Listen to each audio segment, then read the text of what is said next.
मुझे पता नहीं सर, मैंने कब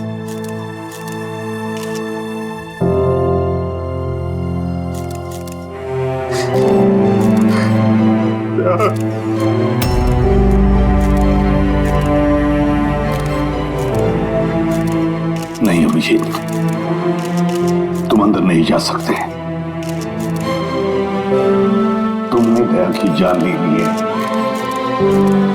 तुम्हें गिरफ्तार कर रहा हूं।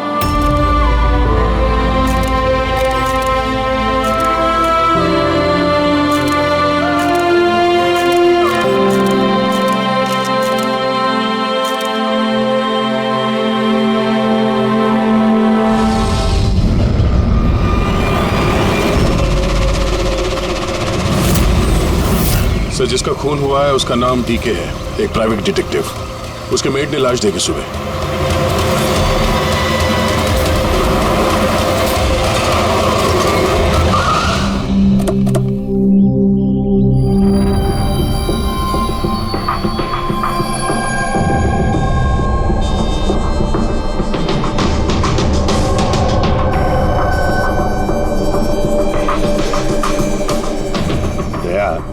चेहरे के तो चिथड़े उड़ गए हैं, लगता है पॉइंट ब्लैंक रेंज से एक से ज्यादा गोलियां मारी है इसे। सर, इस कमरे का सामान अपनी जगह पे है सर, बिखरा हुआ नहीं है। ऐसा लगता नहीं है कि यहाँ पे हाथापाई हुई है।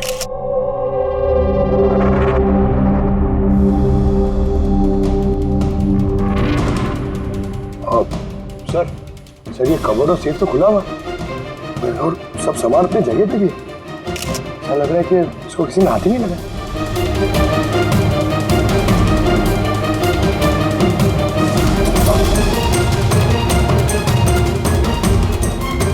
सर, पैसे और जेवर ऐसे के ऐसे ही। लगता है खूनी को जो चाहिए था शायद वो वही लेकर गए। सर, गोली।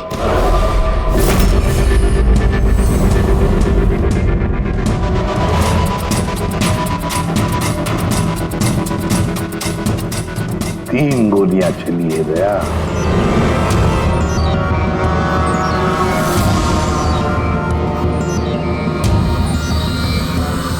सर, आप रेडी?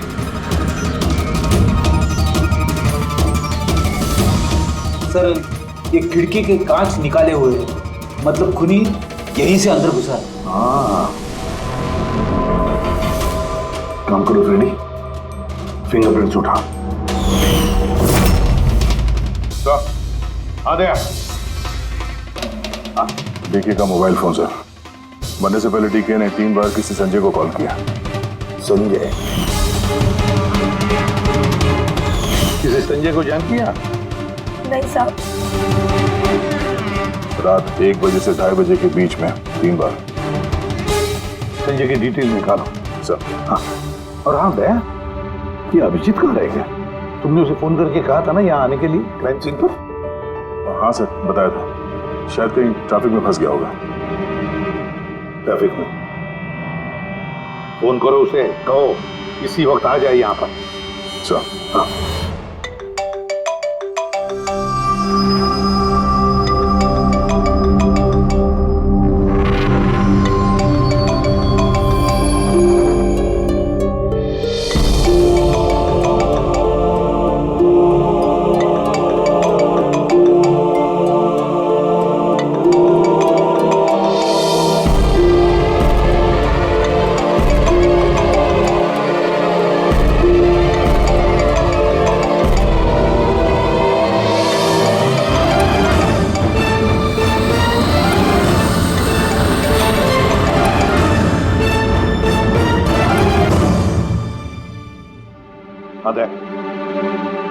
क्या बोल रहा है अभिजीत? कहाँ है वो?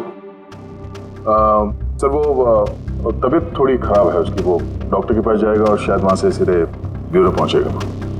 कोई प्रॉब्लम है? नहीं सर, कोई प्रॉब्लम नहीं।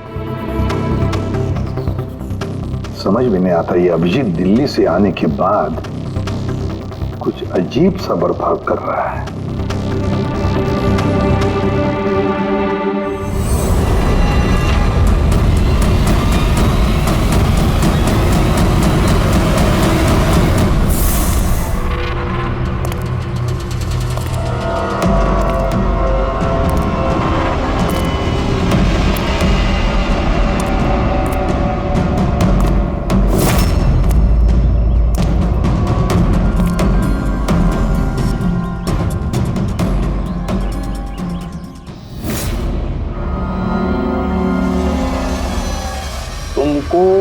तुम्हारी मदद की जरूरत है। तुमको? हाँ? अरे भाई, तुम तो खुद एक सीआईडी ऑफिसर हो। हाँ, लेकिन ये काम मैं खुद नहीं कर सकता। चलो ठीक है, कर देंगे मदद। तू भी क्या याद रखेगा।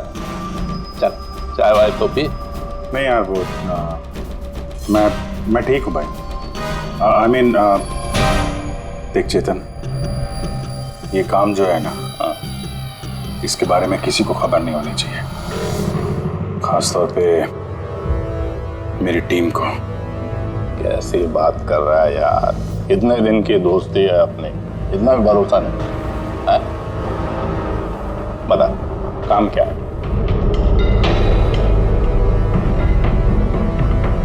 किसी का पीछा करना है,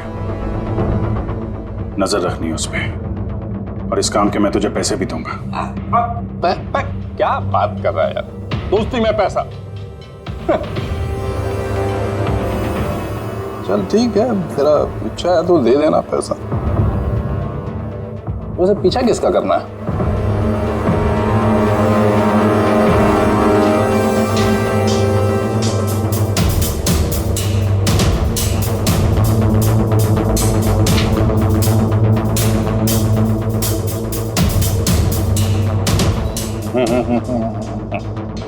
अभिजीत, लगता है तूने गलती से गलत फोटो दे दिया है। कोई गलत फोटो नहीं है, तुझे इसी का पीछा करना है।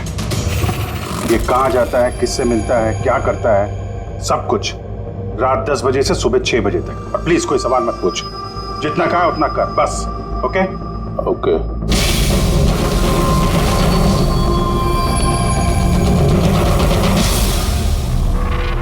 या तो अभिजीत पागल हो गया है या बहुत बड़ा कोई गेम चल रहा है।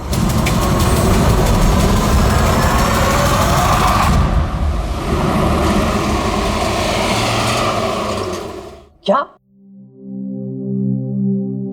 डीके का खून हो गया? मरने से पहले डीके ने आखिरी बार फोन पे आपसे बात की थी आधी रात को। क्या बात क्या हुई थी आपकी? वो मेरे कहने पर किसी पर जासूसी कर रहा था, कुछ सबूत मिला उसे, इसलिए उसने फोन किया था मुझे। जासूसी क्यों? मेरी बॉस मंदिरा जी के लिए। मंदिरा? कुमार ज्वेलर्स की मालकिन, मशहूर पेज 3 सेलिब्रिटी। उस दिल्ली वाले केस के बारे में तो आप सबने सुना ही। ओहो, मंदिरा कुमार, मंदिरा जी। उन पर तो उनके पति, सास, ससुर और केयरटेकर्स को मारने का इल्जाम था, है ना? जी। मगर सबूत न मिलने पर कोर्ट ने मंदिरा जी को बरी कर दिया। और उसके कुछ ही दिनों बाद मंदिरा जी के पर्सनल असिस्टेंट ईशाना, उसने भी आत्महत्या कर ली।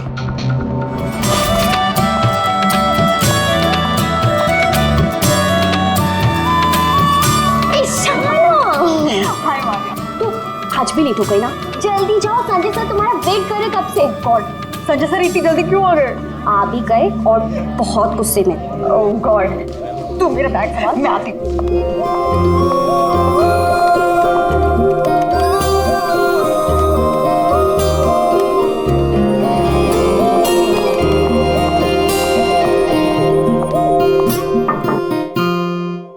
Welcome sir. Come in.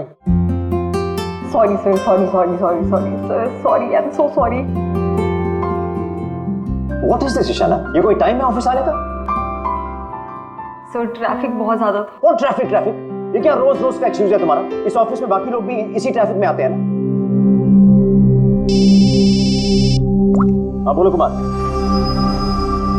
नहीं, 30 दिसंबर के पहले कुछ नहीं हो सकता है। अरे तुम जानते हो यार, 30 दिसंबर को मंदिरा मैम का इवेंट है मुंबई में, उसके पहले जो कुछ भी होगा उसके बाद होगा। हाँ हाँ।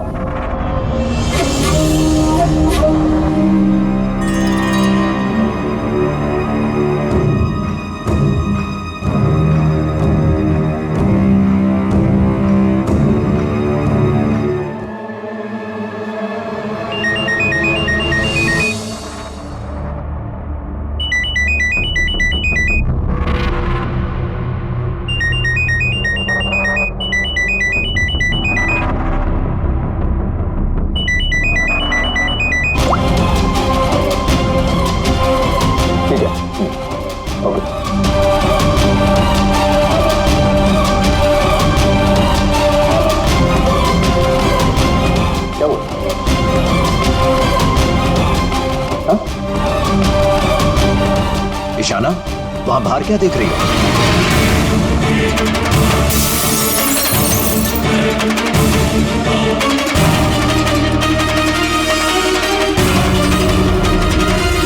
मेरे ही कैबिन की खिड़की से कूदकर आत्महत्या की थी उसने।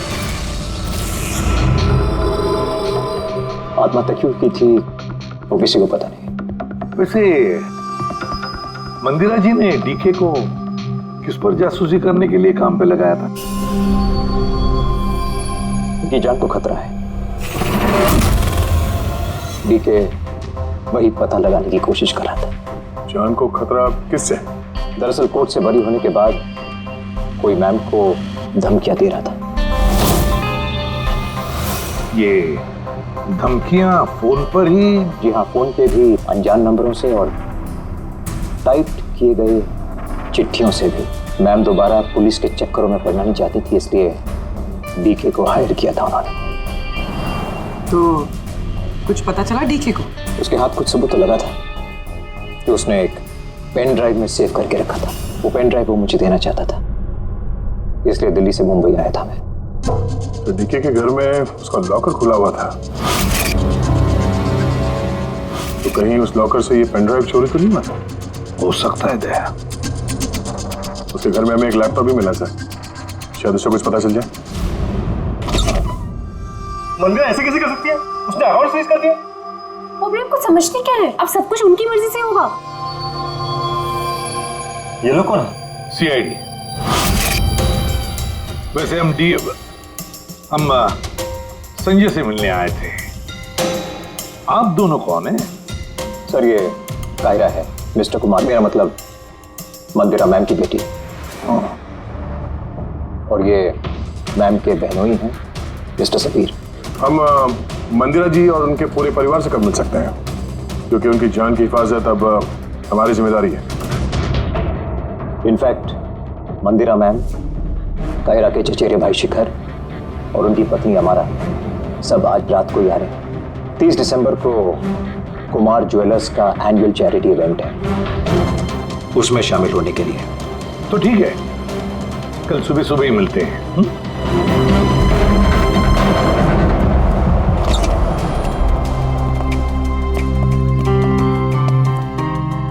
ये सब क्या है? और सीआईडी हमारे पर्सनल मामले में दखल क्यों दे रही है?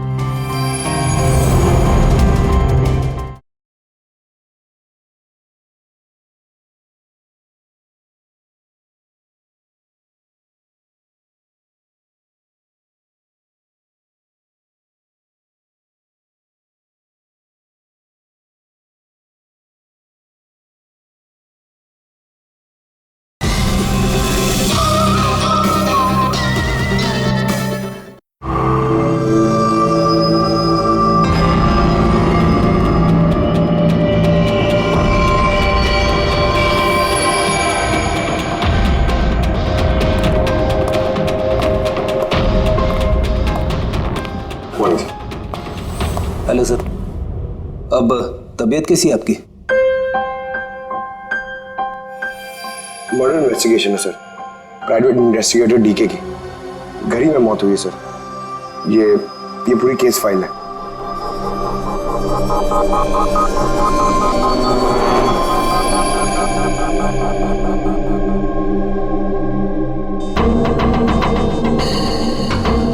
सर ये तस्वीरें उसके घर की हैं।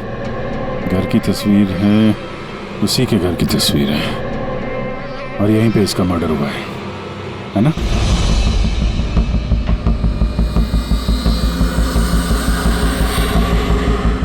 बराबर यहीं पे मर्डर हुआ है इसका। पंकज, ये क्या पूछ रहे हैं हमसे? हमने अभी अभी तो यही बताया। वही तो सर, लग रहा है अभी भी उनकी तबीयत ठीक नहीं है। कुछ गड़बड़ लग रहा है सर।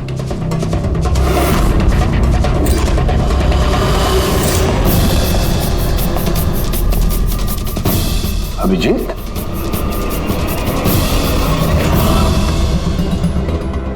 Good morning sir. क्या चल क्या रहा है तुम्हारा? कहाँ गायब हो गए थे?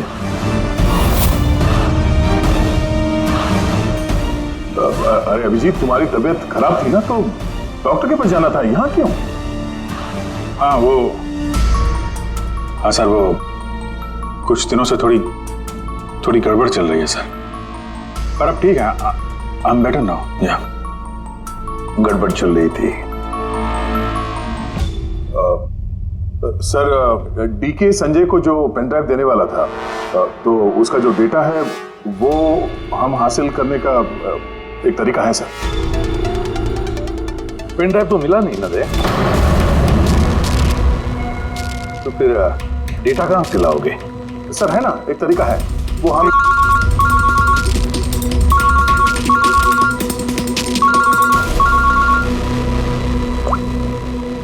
हाँ बोल करो के।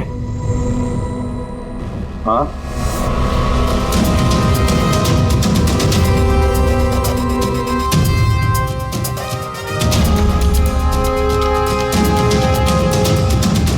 है सर।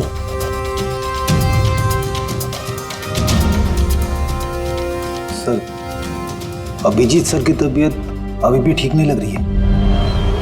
क्यों? सर उन्हें केस के बारे में समझा रहे थे, लेकिन वो हमारी तरफ सुन ही नहीं रहे थे सर, अपने में ही कहीं घूम थे।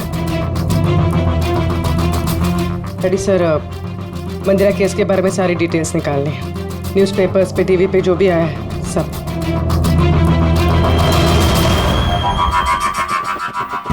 घर में घुसने का एक ही रास्ता है, मेन गेट, और चाबी डीके और उसके घर के मेट के पास रहती है। बाथरूम की खिड़की, मतलब कातिल ने बाथरूम की खिड़की का कांच निकाला और अंदर घुसा, और उसके बाद अभिजीत क्राइम सीन पर था भी नहीं, और यहाँ पे तो बाथरूम का कोई फोटो भी नहीं है, तो फिर इससे ये सब कैसे पता?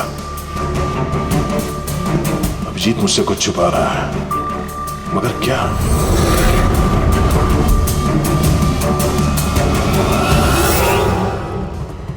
डीके के कंप्यूटर से जो डेटा डिलीट हुआ है वो उसके ऑनलाइन अकाउंट से निकाला जा सकता है, बस एक बार ये पासवर्ड मैच हो जाए।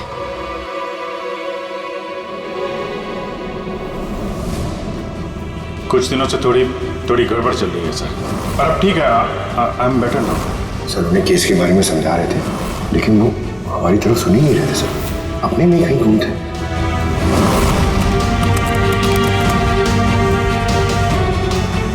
यस सर, पासवर्ड मैच हो गया।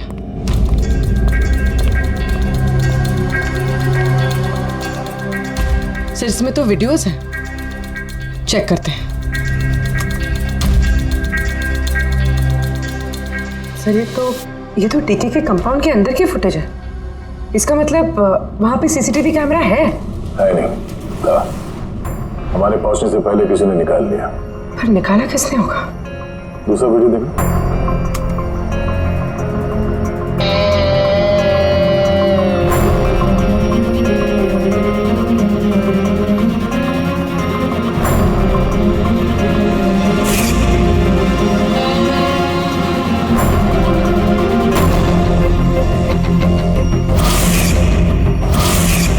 ये कैसा हो सकता है?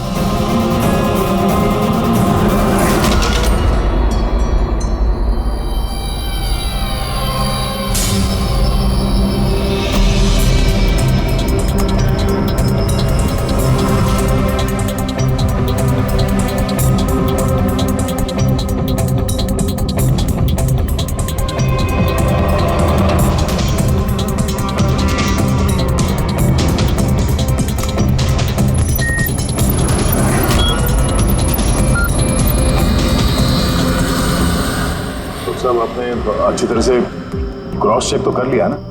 मतलब गन तो हमारे पास है नहीं, तो कहीं कोई गलती नहीं था, कोई गलती नहीं। मैंने एक बार नहीं 10 बार क्रॉस चेक किया है। मानता हूं कि गन हमारे पास नहीं है, लेकिन गन के रिकॉर्ड्स तो हमारे पास हैं। वो गोलियां जिससे डीके की मौत हुई है, वो गोलियां उसकी ही गन से चली है। गोलियों का पैटर्न, गोलियों पर लगे हुए निशान, सब ये बात साबित करते हैं कि वो अभिजीत की गन है। सर गोली अभिजीत की गन से चली है, लेकिन ये जरूरी तो नहीं कि उसी ने गोली चलाई है। एग्जैक्टली सर, इसलिए मैंने ये बात एसीपी साहब को भी नहीं बताई, सिर्फ आप दोनों को बताई, ताकि मैं इस मामले के तह तक जा सकूं। क्या तुमने ये बात एसीपी को नहीं बताई? क्या बताऊं सर, क्या बताऊं एसीपी साहब को? जब मेरा दिल नहीं मान रहा तो मैं उनको क्या बताऊं? अगर ये बात तुम्हारा दिल नहीं मान रहा था तो तुमने फोन करके क्यों मुझसे पूछा कि जिस गन की गोलियों से डीके की मौत हुई है वो गन अभिजीत की है या नहीं? वो क्या था जिसकी वजह से तुम्हें अभिजीत पर शक हुआ? क्या था वो? इसलिए सर क्योंकि जब हमने, जरा पीछे ले जाना।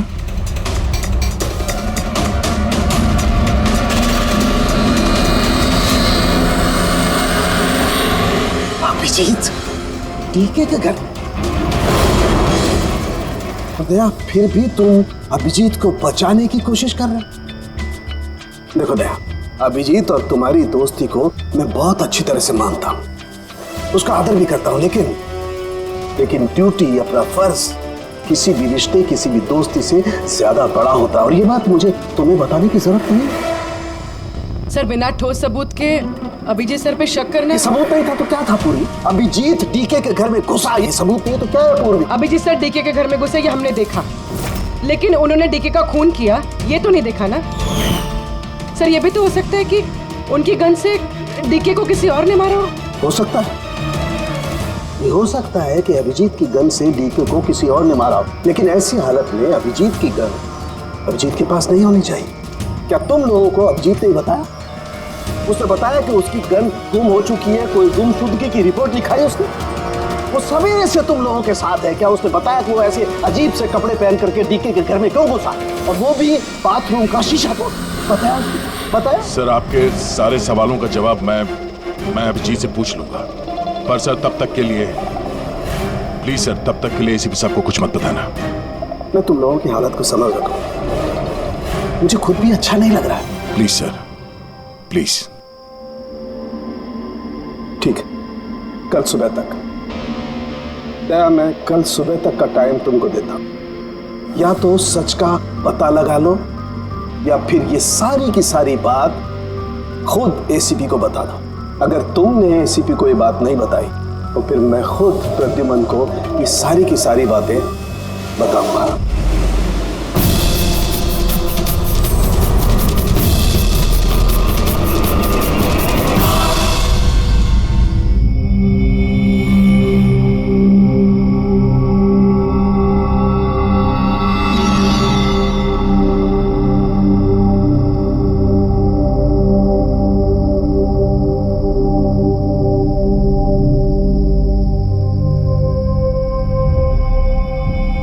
आधा घंटे से ऊपर हो गया, 10 का 10:30 बज गया, अभी तक आया ही नहीं। पूरी रात यहाँ लगता है इंतजार करवाएगा।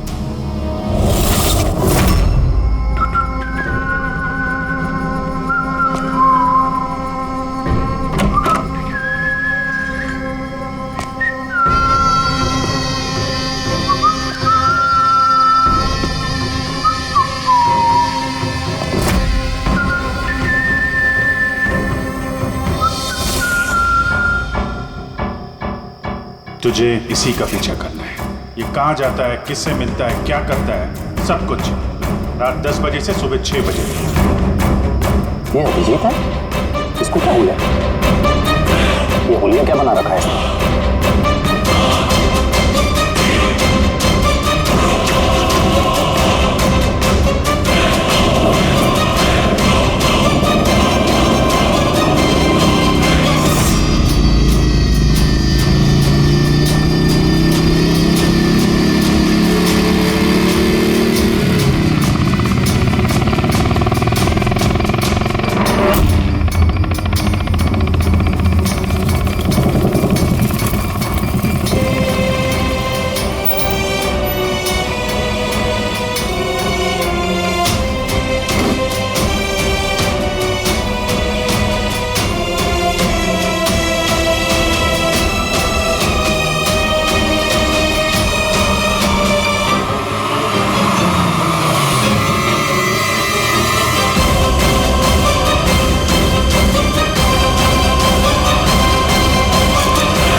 सर दिल्ली से सब लोग आ गए हैं। मंदिरा मैम,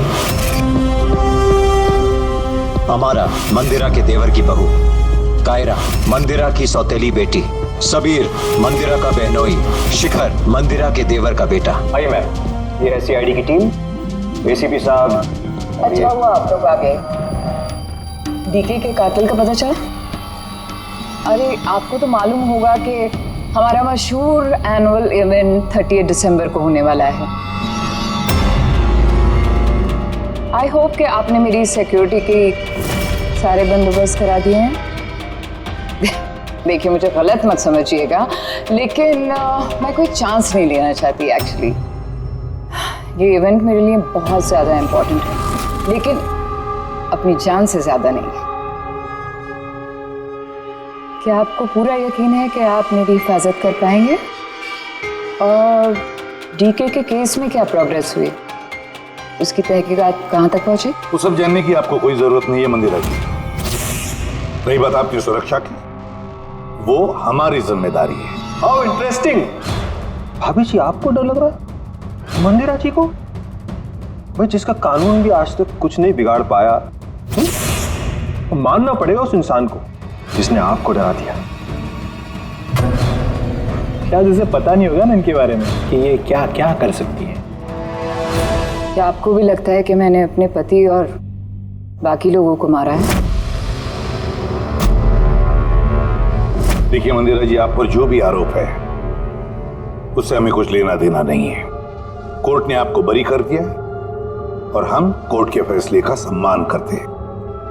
आप सिर्फ इतना बताइए, आपको किस पे शक है? कौन है वो जो आपको मारना चाहता है? शक? जी हाँ, शक। नहीं, मुझे शक किसी पर भी नहीं है, बल्कि मुझे पूरा यकीन है कि मेरे मरने के बाद ये सब बहुत खुश होंगे और मुझे मारने की साजिश में भी इनमें से किसी एक का हाथ है। And I am very sure कि ईशाना की आत्महत्या में इनमें से किसी एक का हाथ है। अब आप ही बताइए, इतने प्यारे अच्छे रिश्तेदारों के होते हुए मुझे दुश्मन की क्या जरूरत है? मॉम प्लीज, आप फिर से अपना ये इमोशनल ड्रामा शुरू मत कीजिए। यहाँ पे ऐसा कोई क्रिमिनल नहीं है जो आपको मारना चाहेगा। राइट। खुद को बेगुनाह और बाकी सबको विलन समझना, ये तो भाभी की पुरानी आदत है। आई स्वेयर मैंडी, मुझे तो इस कहानी पे यकीन ही नहीं है। कौन मारना चाहता है तुमको और किसने धमकियां दी हैं? कहाँ है वो धमकी भरे खत? हाँ मंदिरा जी, कहाँ है वो खत? वो मुझे याद नहीं, मैंने फेंक दिए। सी, आई न्यू कि आप यही बोलोगे। सो कन्वीनियंट। बस हो गया। आप लोग एक दूसरे पर कीचड़ उछलना बंद कर दीजिए और एक बात अच्छी तरह से याद रखिए, हमें सब पर शक है और जब मैं सब पर कहता हूं उसका मतलब है आप सब पर शक है, आप सब पर। और एक बात, हमारी परमिशन के बगैर आप ये शहर छोड़ नहीं सकते। कोई भी शहर छोड़कर नहीं जाएगा। अगर जरूरत पड़े तो हम आपको दोबारा बुला लेंगे। Thank you very much. Thank you.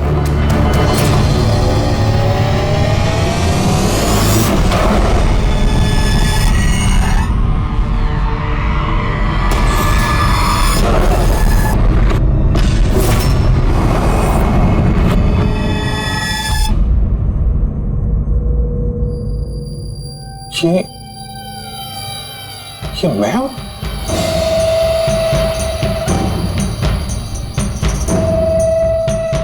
ये कपड़े पहन के घूम रहा था। ऐसे कपड़े तो रोज सुबह मेरे वॉशिंग मशीन में धुल रहे होते हैं।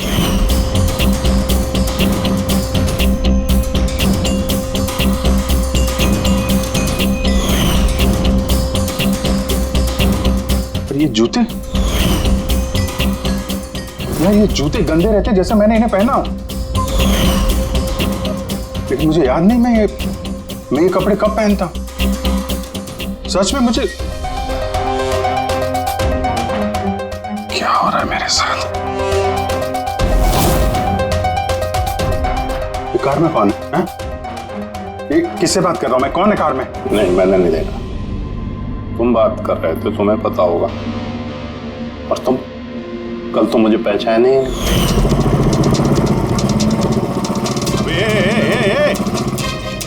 चांद के छल्ले, तुझे सुसाइड करना है तो किसी बड़ी गाड़ी के नीचे जाना। खाली फोकट मेरे सामने क्यों आ रहा है?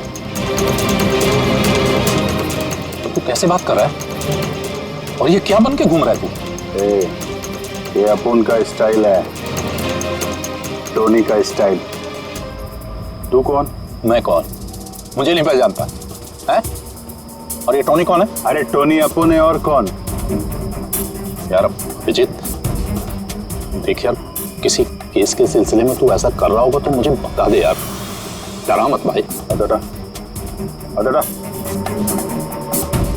कौन अभिजीत? कौन सा केस?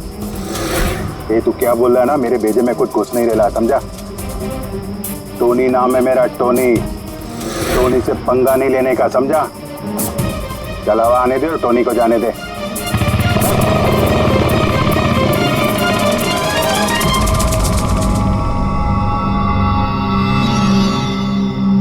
ये अभिजीत अपने आप को टोनी क्यों बोल रहा है? टोनी?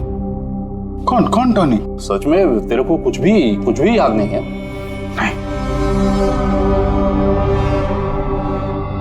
मुझे कुछ याद नहीं, सच कह रहा हूं मैं। मतलब तू कार में उन लोगों से बात कर रहा था, उसके बाद तू गेस्ट हाउस के अंदर गया। Guest house? हाँ, फिर थोड़ी देर बाद तू बाहर आया। मैं गेस्ट हाउस के अंदर गया? मैंने अंदर क्या किया है? तूने देखा कुछ किया मैंने? मैं कैसे देख सकता हूं, मैं तो बाहर था ना। क्या हो रहा है? मुझे वहां जाना होगा। कहां? कौन सा गेस्ट हाउस है ये? हैं?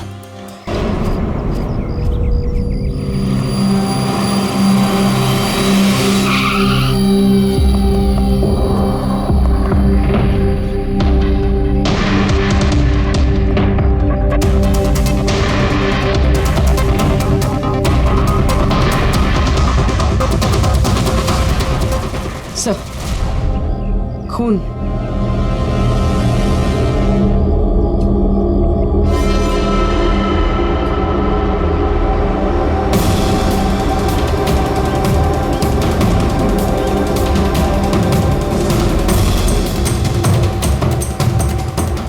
अभिजीत,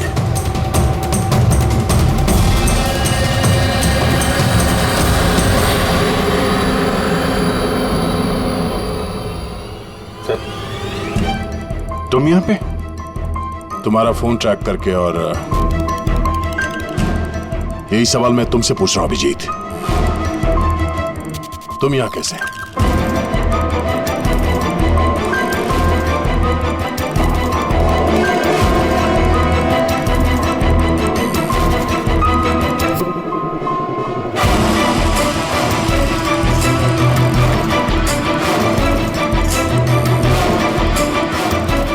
नहीं, ये मैं बताता हूँ दया, यहाँ पे क्या हुआ। अभिजीत, यहाँ पे क्या हुआ वो तो हमें दिख रहा है। तुम बताओ, किसने किया ये? हाँ? तुमने इन दोनों को मारा? मैंने? अभिजीत, मैं तुमसे कुछ पूछ रहा हूं। तुमने मारा इनको?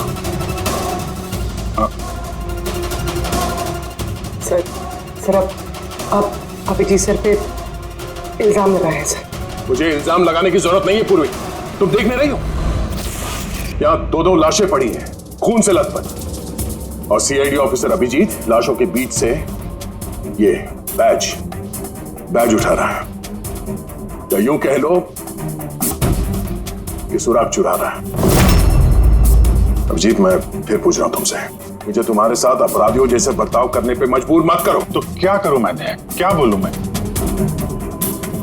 अगर मैं बोलूं कि मैंने ये नहीं किया तो मानोगे? अगर मैं कहूं कि मुझे पता नहीं कि मैंने किया है या नहीं? आई नो, मैं अनर्गल बोल रहा हूं, लेकिन तुम लोग तो मुझे जानते हो ना। अभिजीत, यहां मेरे सामने जो सबूत पड़े हैं उनको देखकर हम कुछ कह नहीं सकते। मुझे अपना फर्ज निभाना होगा।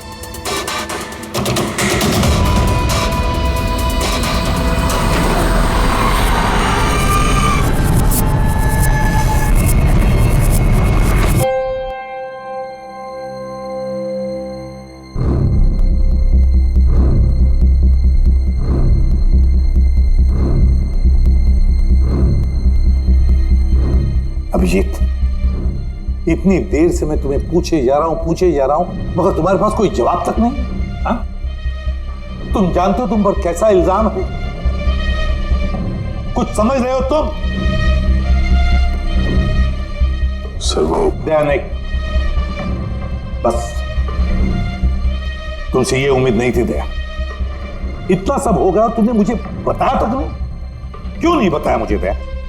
ये तो सड़न के तूने मुझे बताया, वरना पता नहीं। दया, मैंने वही किया जो सही था। बताओ अभिजीत,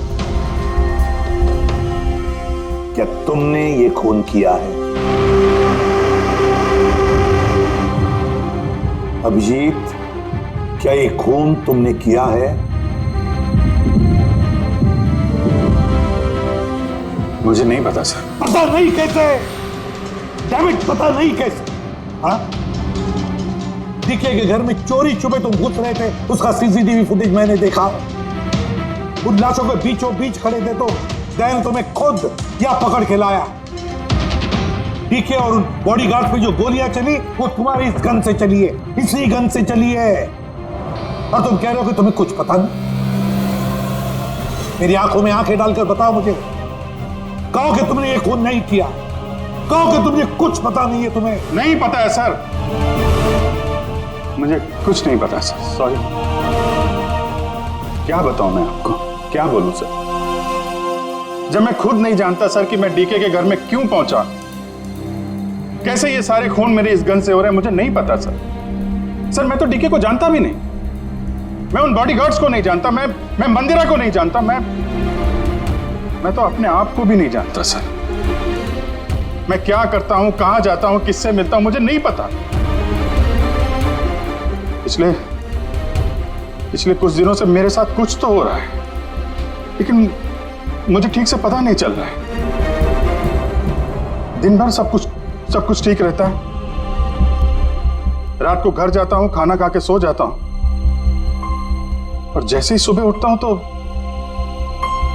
अजीब से कपड़े, अजीब से जूते जो मेरे नहीं हैं, पता नहीं कहां से मेरे घर में आ जाते हैं।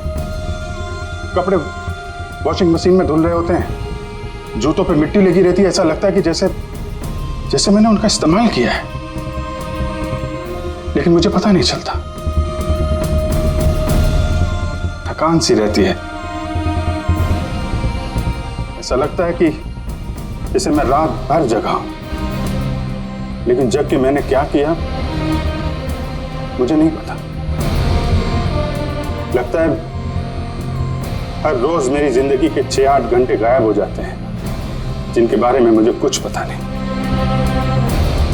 आप कहते हैं कि मैं डीके के घर गया, हो सकता है, लेकिन मुझे नहीं पता। मैंने डीके और उन बॉडीगार्ड्स को मारा, लेकिन मुझे नहीं पता। मैं मंदिरा को मारने की कोशिश कर रहा हूं, लेकिन मुझे नहीं पता। मैं क्या करता हूं, मैंने क्या किया है, मैं क्या करने वाला हूं, मुझे नहीं पता सर, मुझे नहीं पता।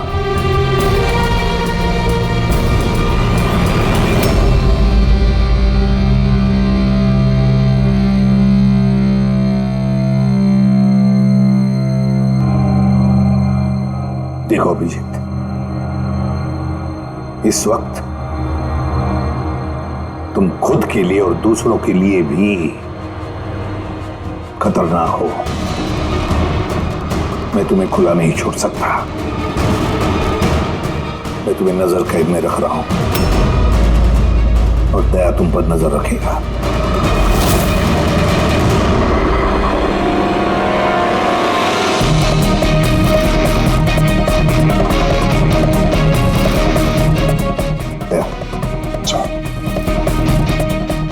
एक बात अच्छी तरह से याद रखना, तुम अपने दोस्त पर नहीं बल्कि एक कातिल पर, एक खूनी पर नजर रख रहे हो। एक ऐसा आदमी जिसका मानसिक संतुलन बिगड़ चुका है।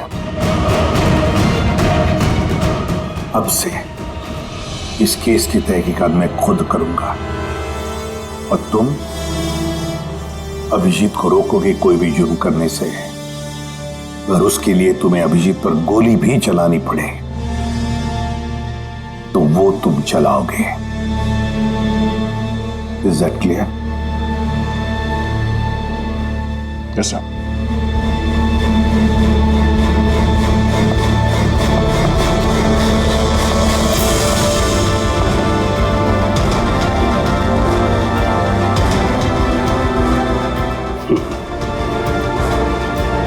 हथकड़ी लगा दो यार। सुना ना, मानसिक संतुलन ठीक नहीं है मेरा। कब क्या कर बैठूं कुछ पता नहीं। रोक लो मुझे, इससे पहले मेरे हाथों कोई और गुनाह हो जाए। रोक लो मुझे यार। आपका ऑफिसर, आपका अपना सीआईडी ऑफिसर मेरी जान के पीछे पड़ा है। उसने उन लोगों को भी मार डाला जो मेरी हिफाजत कर रहे थे, और आप बड़ी शान से कह रहे हैं कि डरने की कोई बात नहीं है। वो आपकी नाक के नीचे लोगों का कत्ल कर रहा है और आप अब भी कह रहे हैं कि डरने की कोई बात नहीं है। कमाल है। आप मुझे बताइए कि मैं आप लोगों पर कैसे भरोसा करूं। आज आपका एक ऑफिसर सीरियल किलर निकला है, कल को कोई दूसरा निकल आएगा। बस मंदिरा जी, बस। बहुत बोल गई आप। हमारा इंस्पेक्टर अभिजीत एक ईमानदार और बहादुर सिपाही है। अपने देश की रक्षा के लिए और आम आदमी की सुरक्षा के लिए अपनी जान तक कुर्बान कर सकता है, लेकिन एक किलर कभी नहीं बन सकता। हाँ, उस पर इल्जाम जरूर है, 3 खून का इल्जाम है। साबित सिर्फ इतना हुआ है कि अभिजीत का मानसिक संतुलन बिगड़ चुका है। उसे कुछ याद नहीं रहता वो क्या करता है, किससे मिलता है, क्या बोलता है, और उसके बाद में जब नॉर्मल होता है सब कुछ भूल जाता है। इसका मतलब ये नहीं कि वो कोई सीरियल किलर है। मैं पूरी यकीन के साथ कहता हूँ, खतरा है आपकी जान को तो वो आपके इन रिश्तेदारों से। एक्सक्यूज मी, सबूत सारे आपके ऑफिसर के खिलाफ मिले हैं और शक आप हम सब पे कर रहे हैं। जी हाँ, मैं आप सब पर शक कर रहा हूँ। ऑफिसर तो आप ही का है, वो आप तो उसे ही बचाएंगे। वो तीनों खून इंस्पेक्टर अभिजीत की गन से चली हुई गोलियों से हुए, और आपको लगता है कि ये काम हम में से कोई कर सकता है? अरे हमारे पास आपके ऑफिसर की गन कहां से आएगी? शिखर जी, जल्द से जल्द हम पता लगा लेंगे कि इंस्पेक्टर अभिजीत की गन आपके पास कैसे आई। लेकिन मंदिरा जी, एक रिक्वेस्ट है, आपका जो 30 दिसंबर का इवेंट है वो आप कैंसिल मत कीजिए। बहुत अच्छा मौका है खूनी को पकड़ने का, क्योंकि खूनी उस इवेंट में जरूर आएगा।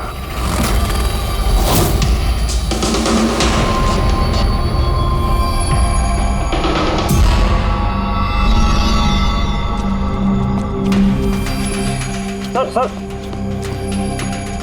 हाँ संजय, क्या बात?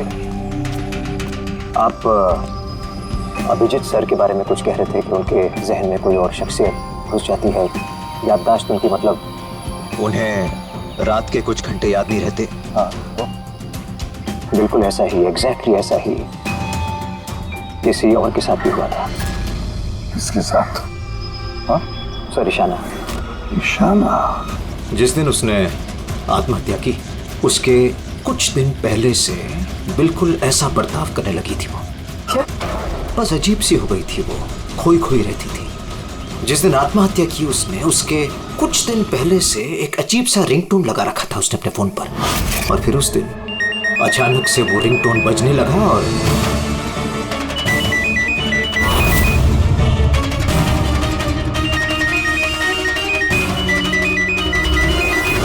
ऐसा लग रहा था कि वो ईशाना नहीं कोई और है।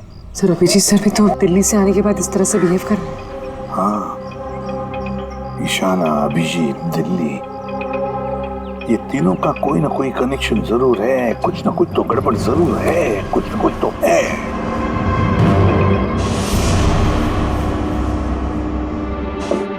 कॉफी। अरे पी लो यार, कुछ मिलाया नहीं है।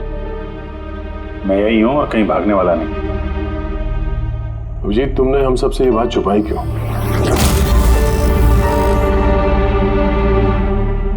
छुपानी पड़ी यार। क्या करता, मुझे कुछ समझ में नहीं आ रहा था कि मैं क्या करूं, मेरे साथ क्या हो रहा है। मैं खुद ही कंफ्यूज हूं, तो मैं उसमें तुम्हें क्यों फंसाऊं यार।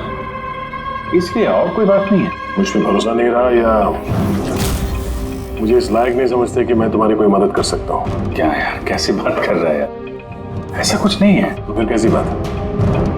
मुझे तो ये लगने लगा है कि मैं तुम्हें जानता भी नहीं हूँ। इस वक्त मैं यहाँ बैठकर जिस आदमी से बात कर रहा हूँ वो अभिजीत है या फिर कोई टोनी।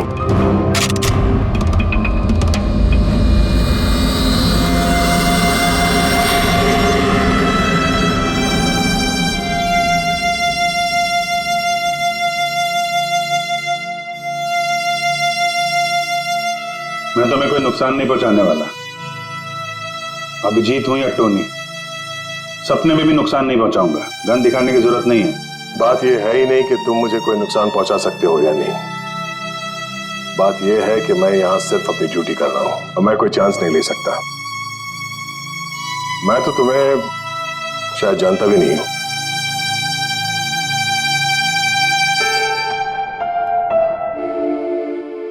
ठीक है, जब तुम समझने को तैयार ही नहीं है तो क्या।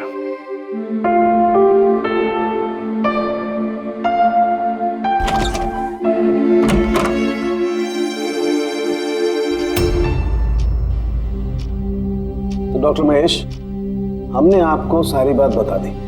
अब आप बताइए, आपको क्या लगता है? देखिए, अभी अभी आपने जो कुछ भी मुझे कहा ये अभिजीत और ईशाना के बारे में, उससे एक बात तो बिल्कुल साफ है कि दोनों की कंडीशन एक जैसी है। Artificially induce split personality.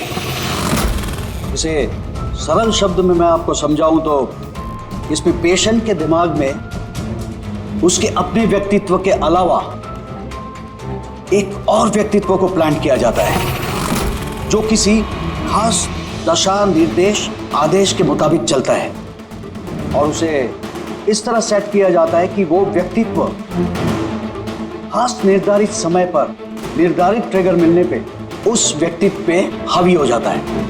और जितनी देर ये हावी रहता है वो पुराने व्यक्तित्व के बारे में ना तो कुछ जानता है और ना ही उसे पुराने व्यक्तित्व के बारे में कोई भी चीजें याद रहती हैं। ये इंसान का दिमाग है। इस दिमाग के दो मुख्य हिस्से हैं, सचेत मस्तिष्क यानी कि कॉन्शियस स्टेट ऑफ माइंड जिसमें हम अभी हैं, और अचेत मस्तिष्क यानी कि semi conscious state of mind जो हम सब सो रहे होते हैं उस वक्त होता है।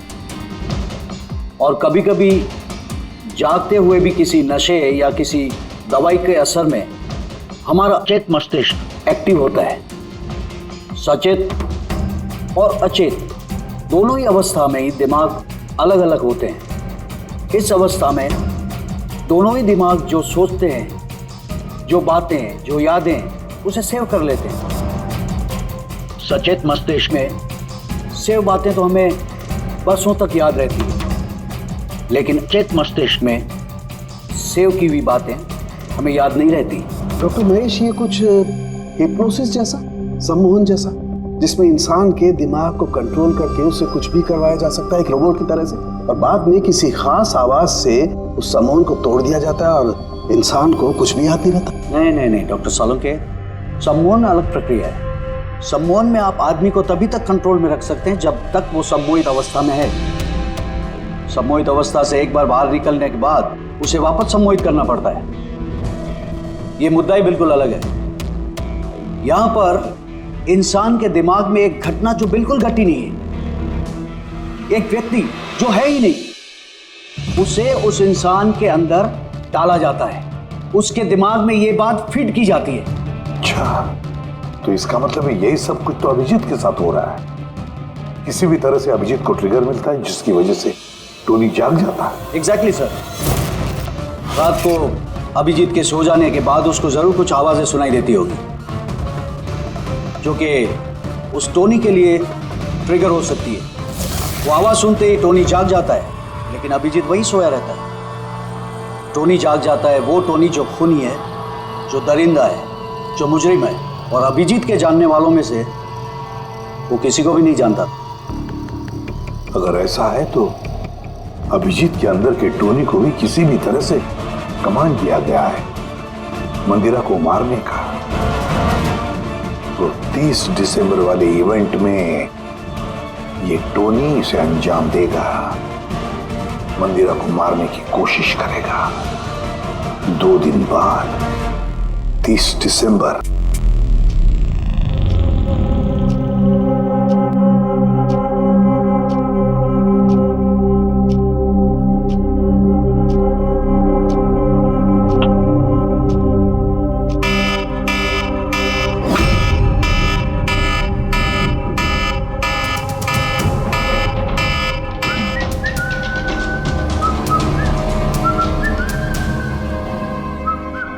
अभिजीत, अभिजीत, कहाँ हो?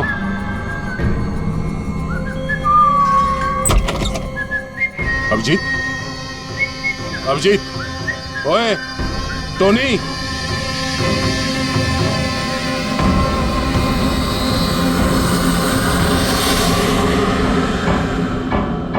कौन है तू? तू अपन के घर में क्या कर रहे ला? अभिजीत, टोनी, तुम यहां से बाहर नहीं जा सकते। तुम यहां नजरबंद हो। इस घर के अंदर रहना होगा, समझे? टोनी को अपना काम करने का है। मेरे रास्ते में खाली पीली आएगा, भेजा उड़ जाएगा। चल अब आने दे। घर से बाहर नहीं, घर में। हाथ हटा, हाथ हटा। बोला ना टोनी को अपना काम करने का है। मेरा भेजा मत हिला। मेरे और काम के रास्ते के बीच में कोई नहीं आ सकता। चल टोनी, तुम कहीं नहीं जाओगे। यही घर पे रहोगे तुम, समझा? क्या बोला? टोनी पे हाथ उठाया तूने? टोनी पे हाथ उठाया? अभिजीत, अभिजीत, अभिजीत,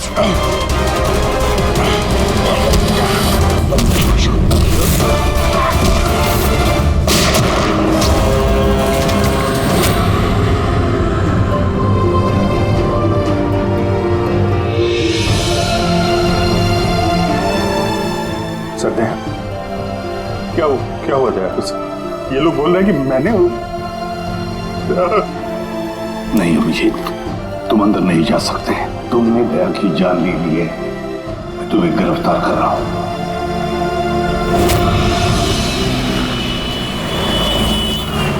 ईशाना के फोन रिकॉर्ड्स में डॉक्टर तानिया का नाम कई बार है। आप में से कोई जानता है डॉक्टर तानिया को? आत्महत्या करने से पहले वो डॉक्टर तानिया से मिली थी क्या? ये डॉक्टर तानिया कहीं डेंटिस्ट तो नहीं? ईशाना मरने से पहले कई बार एक डेंटिस्ट से मिली थी। मुझे नाम तो नहीं मालूम, पर हो सकता है ये वही हो। जितना मुझे लगता है ये कोई डेंटिस्ट तो नहीं है। कुछ दिनों पहले सीआईडी ऑफिसर अभिजीत यहाँ रुके थे। Yes ma'am. उस पूरे हफ्ते में यहाँ जो कोई भी रुका था उन सब की लिस्ट चाहिए, और उनके स्टे के दौरान इस लॉबी की सीसीटीवी फुटेज भी देखनी है।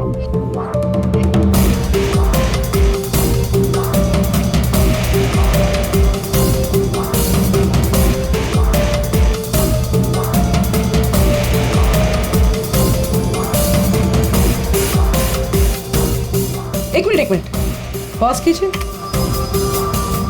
ये लड़की कौन है जिससे अभिजीत सर बात कर रहे हैं? पूर्वी, इस लिस्ट में डॉक्टर तानिया का नाम है और वो यहीं पे रुकी हुई थी जब तक अभिजीत सर यहाँ पे थे। शायद ये वही लड़की। क्या नाम है इस लड़की का? मैम डॉक्टर तानिया, हफ्ते भर यहीं थी वो। सर तानिया से तुरंत मिलना होगा। सर तान्या मुंबई के पैराडाइज होटल में रुकी हुई है। क्या मतलब मुझे टिकट नहीं मिल सकता? लुक, मुझे अभी इसी वक्त इंडिया से बाहर जाना है। Do you understand? Yes. Doctor Tanya? जी, आप कौन? ईशाना, ईशाना की दोस्त, सीआईडी ऑफिसर पूर्वी।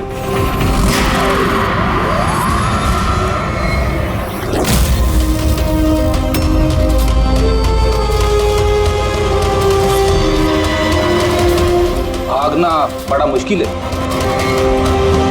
कहाँ भाग रही है तानिया जी? क्या क्या चाहते क्या है आप लोग? अभिजीत के साथ क्या किया तुमने?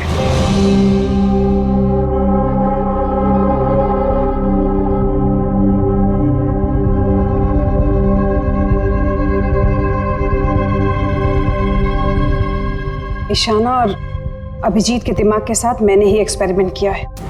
ईशाना को आत्महत्या करने के लिए और अभिजीत को एक मर्डर करने के लिए मैंने ही प्रोग्राम किया था। कैसे कैसे किया तुमने program? Artificially induced split personality के जरिए मैंने दोनों के दिमाग को सेट किया और अपने सेट शेड्यूल के मुताबिक दोनों को इस तरह प्लान किया कि एक ट्रिगर बजेगा या एक कॉल आएगा, और जब भी ये कॉल आएगा दोनों को वो सारे ऑर्डर्स मानने होंगे किसी भी हाल पे।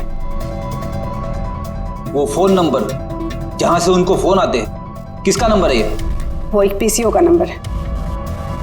ईशाना ने मुझे ये नंबर दिया था अभिजीत के दिमाग में फीड करने के लिए। क्या कहा? क्या कहा तुम? अभिजीत के साथ ऐसा करने के लिए ईशाना ने कहा तुम्हें? जी। और फिर ईशाना की खुदकुशी, उसका क्या? उसका क्या? वो भी खुद ईशाना ने ही कहा था मुझसे करने के लिए। What? जी, कहा तो ईशाना ने ही था, बट आई एम श्योर कि इसके पीछे जरूर किसी और का हाथ है जिसके बारे में मैं नहीं जानती। क्यों? क्यों करेगी ऐसा वो? ये भी उसकी कोई मजबूरी। हमें किसी भी हालत में अभिजीत को इसमें से निकालना होगा। ले चलो इसे। चलो। वो बाहर नहीं आ सकता। क्यों? मैंने अभिजीत के दिमाग को प्रोग्राम किया है, सम्मोहित नहीं कि जाकर उसका सम्मोहन तोड़ दूं। मैंने अभिजीत के दिमाग में खूनी को प्लांट किया है, टोनी को। यही है वो आर्टिफिशियली इंड्यूस्ड पर्सनालिटी जो अब कभी बाहर नहीं निकलेगा। और मैं चाहूँ भी तो भी मैं अभिजीत को इससे बाहर नहीं निकाल सकती, क्योंकि अगर मैंने ऐसा किया तो या तो अभिजीत पागल हो जाएगा या उसकी जान भी जा सकती है। मतलब ये कि जब भी ट्रिगर होगा टोनी मंदिरा को मार के रहेगा, और वो तब तक नहीं रुकेगा जब तक वो वाकई मंदिरा को मार नहीं देता, और इसके बीच में जो भी आएगा वो भी मरेगा। मंदिरा को मारने का ट्रिगर क्या है? क्या ट्रिगर है अभिजीत के लिए? ईशाना के केस में ट्रिगर था एक रिंगटोन, और अभिजीत के केस में ट्रिगर है रिमाइंडर टोन, एक खास तरह का बीप जो मैंने अभिजीत के मोबाइल पे सेट कर दिया था। हम अगर अभिजीत मंदिरा को कैसे मारेगा? क्या प्रोग्राम किया है तुमने, बताओ। वो तब तक मंदिरा को चाकू से मारता रहेगा जब तक कि बहुत सारा खून नहीं बह जाता। और कितने बजे के लिए प्रोग्राम किया ये? 10 बजे। माय गॉड, सिर्फ 2 मिनट बाकी है। गिरफ्तार कर लो इसे।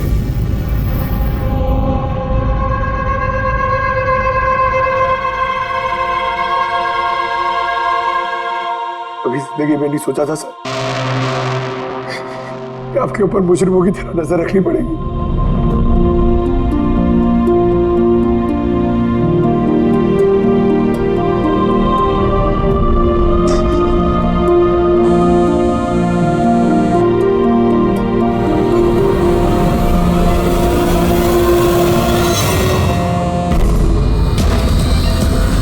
अंकल डैम इट, फोन उठाओ।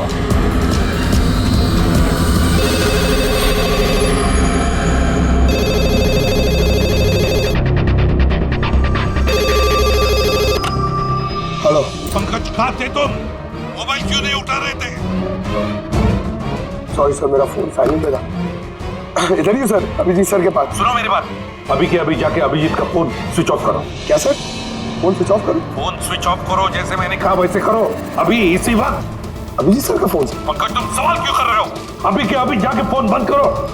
देखो, बिल्कुल वक्त नहीं है हमारे पास, नहीं तो अभिजीत का टोनी बन सकता है। अभी जाओ जल्दी।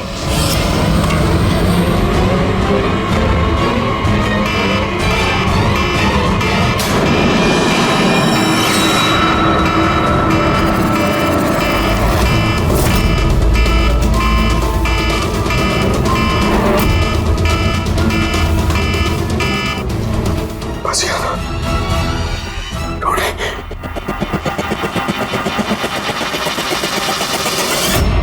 अभिजीत सर? अभिजीत सर कहाँ गए? अभिजीत सर? अभिजीत सर?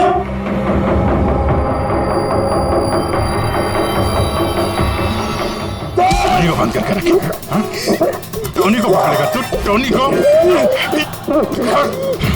जो भी टोनी और मंदिरा के बीच में आएगा वो मरेगा।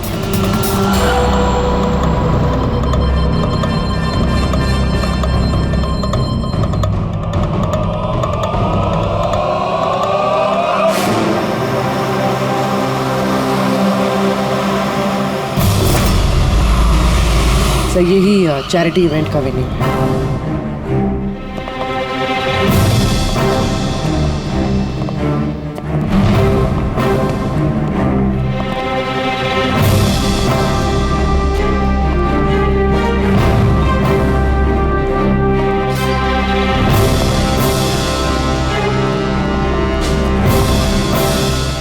आप लोग रुक जाइए प्लीज।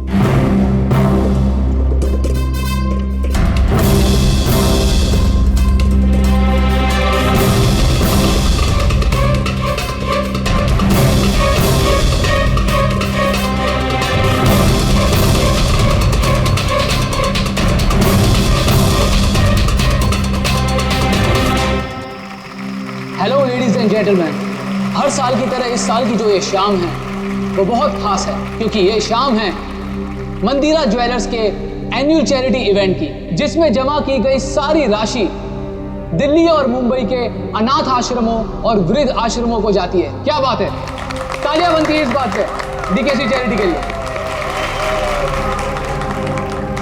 हर साल की तरह इस साल भी जो हमारी मुख्य अतिथि है वो और कोई नहीं है बल्कि मिसेस मंदिरा खन्ना है। तो आइए दोस्तों, आप सभी की जोरदार तालियों के बीच हम स्वागत करते हैं मिसेस मंदिरा खन्ना का। मिसेस मंदिरा खन्ना।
अभिजीत सर।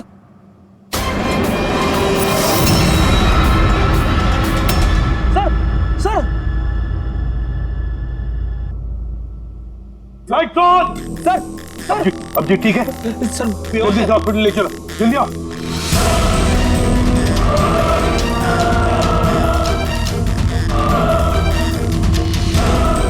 दरवाजा खोलो।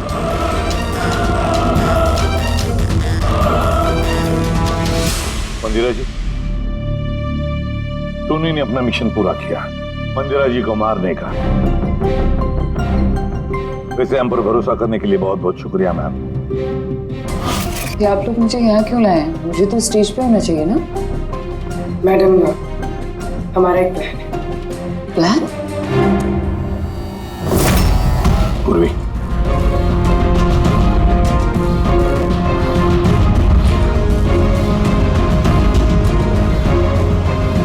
Lights off. मंदिरा जी,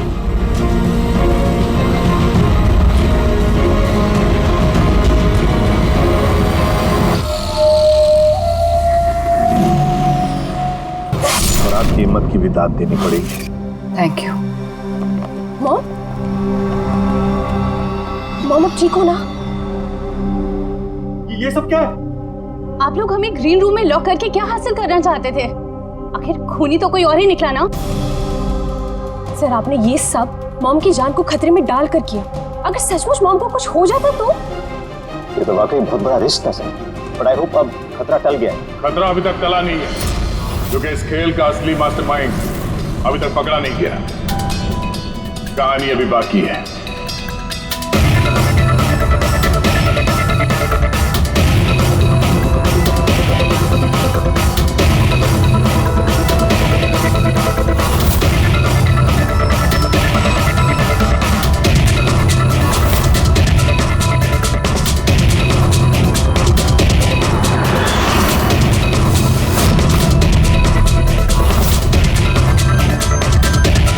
क्या हुआ? मुझे देख के अच्छा नहीं लगा? कभी कभी कातिल तक पहुंचने के लिए हमें मरना भी पड़ता है। इसका मतलब इनके खून की खबर नाटक थी? मेरी मौत से कातिल बड़ा खुश था कि वो कामयाब हो गया, और उसी समय का हमने फायदा उठाया। हम मंदिरा जी को बचाने में लगे हुए थे और दया मास्टरमाइंड के पीछे लगा था। लेकिन असली मास्टरमाइंड है कौन?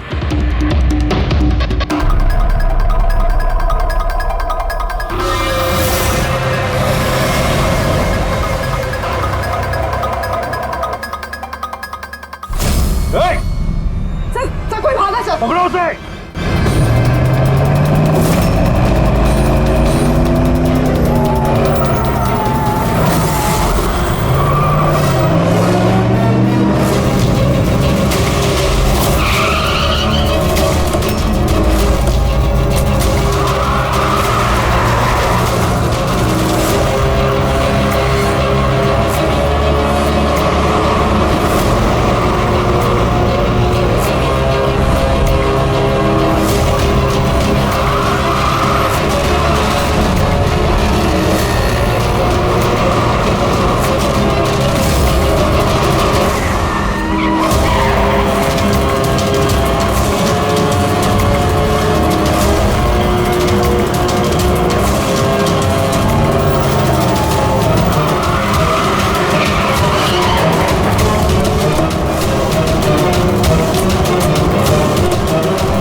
जुर्म करने वालों को रास्ता हमेशा कम पड़ता है।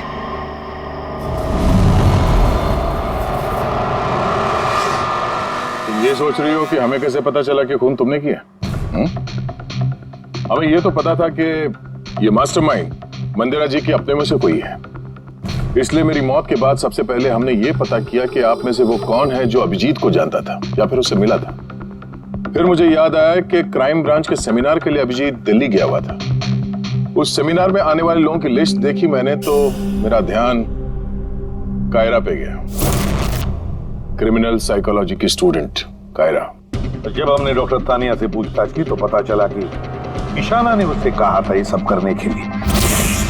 उस वक्त ईशाना की माँ सरकारी अस्पताल में एडमिट थी। उसके तुरंत बाद ईशाना की मां को 7 स्टार हॉस्पिटल में एडमिट किया गया तो उसका सारा खर्चा मिस कायरा ने उठाया था।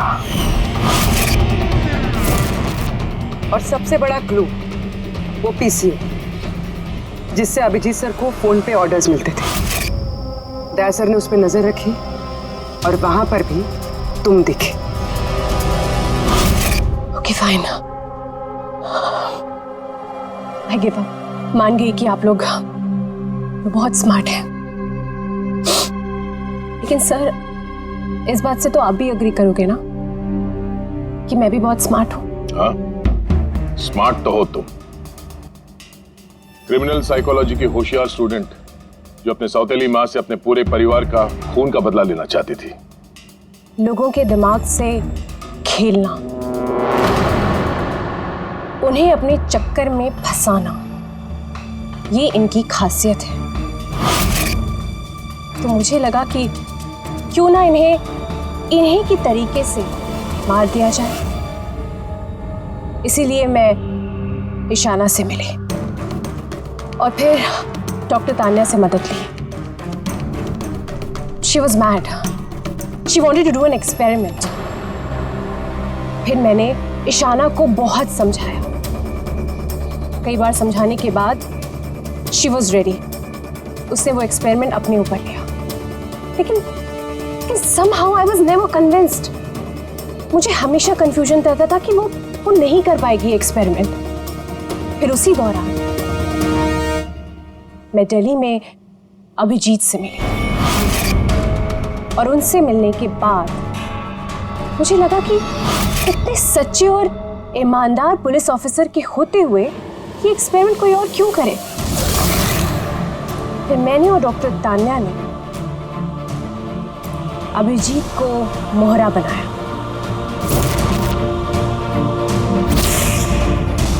और अपना एक्सपेरिमेंट उन पर किया। और ईशाना हमारे किसी काम की नहीं थी, इसलिए हमने उसे अपने रास्ते से हटा दिया। देखिए, और वो जो 2 बॉडीगार्ड, उन्होंने क्या बिगाड़ा था तुम्हारा? उन्हें क्यों मरवाया?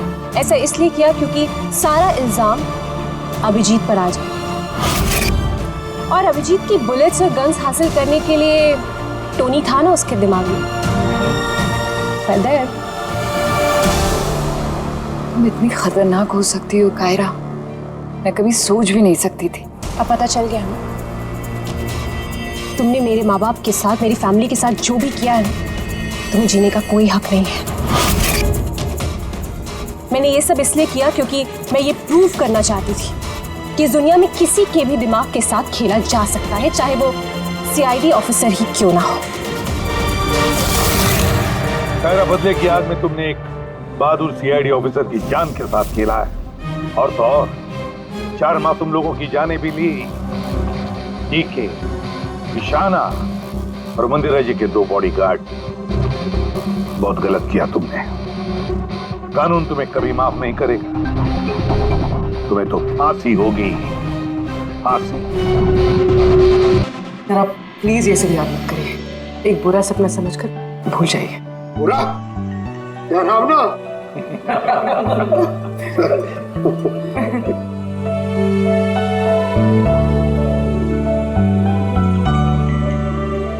बस मैं बोलता हूँ कि चलो, केस तो सॉल्व हो गया।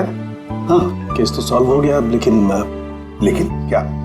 बस अभिजीत के दिमाग में जो टोनी को प्लांट किया गया था वो मकसद पूरा हो गया।